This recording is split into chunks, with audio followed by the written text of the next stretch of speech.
this is Terrence Thomas of Monster Golf Swing. In this short video, I want to talk to you about how to not move your head during the golf swing. Before we get into that, quick little housekeeping. I'm trying to reach 20,000 subscribers, so if you have not subscribed to my YouTube channel yet, go ahead and do so, Monster Golf Swing. A little bit about me. I am a Czech certified golf performance specialist and a strength and conditioning specialist for the last going on 25 years. I'm also the author and creator of the Monster Golf Swing system, and for more information on that, go ahead and go to monstergolfswing.com. So to the subject at hand, let's go ahead and talk about how not to move your head. So the first thing I want to clear up is this idea of keeping the head perfectly still versus slight head movement. Now, there are some schools of thought that tells you not to move your head at all during the backswing, especially. That has its mechanical advantages and disadvantages. The advantage to keeping the head perfectly still is that you could possibly improve your accuracy somewhat, but the downside is if you don't have the physical ability to do that for various reasons, for lack of mobility, prior injury, or your body is just not built that way, you're going to have some problems. So the way I've been trained as a golf performance specialist, and based on the most current research that's being done by the cutting edge golf biomechanics folks, you want to get a little bit of head movement off the ball. Not a lot, but about half a head length. So half the width of your head is essentially the acceptable amount of deviation you want off of the golf ball.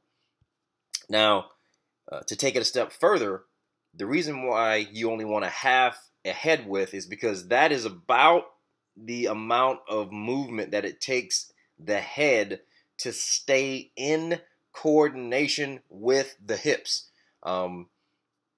I'm not going to get into much more detail, but just know that there is a connection between the head and the hips in terms of its relationship when you allow that amount of movement. So just know that no more than a half a head of length. If you're moving more than a half a head width off the ball, you're going to have to fix that and find out why you're doing it and put some drills in place to be able to get that done. But more specifically, the thing that controls your ability to keep your head on the ball and within that acceptable deviation range is what we call oculocephalic reflexes, also known as oculocervical reflexes. Basically what this is your ability to keep your eye on the ball while your head makes that slight deviation. Now, what is typically the limiting factor in your ability to have an effective oculocephalic reflex is typically mobility and balance. These are typically the limiting factors.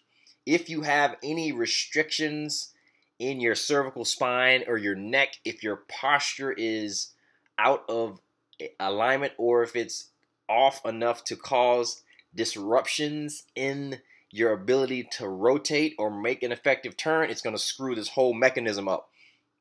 So the most effective way that you can make sure that your head is behaving properly during a golf swing is, again, to clear out any physical obstacles that you have to making this happen. And that comes from having a balanced structure, having an adequate amount of mobility, balance, and then eventually strength, and then power at the end stages. And this is where Monster Golf Swing comes in. So if you haven't done so already, again, subscribe to my YouTube channel. And if you want a deeper explanation as to how you can use the Monster Golf Swing system to keep your head behaving properly and to eliminate any other physical obstacle that's preventing you from playing your best golf, go to monstergolfswing.com and watch that free video. And if you haven't already, get in on the action on Facebook, facebook.com/monstergolfswing. All right.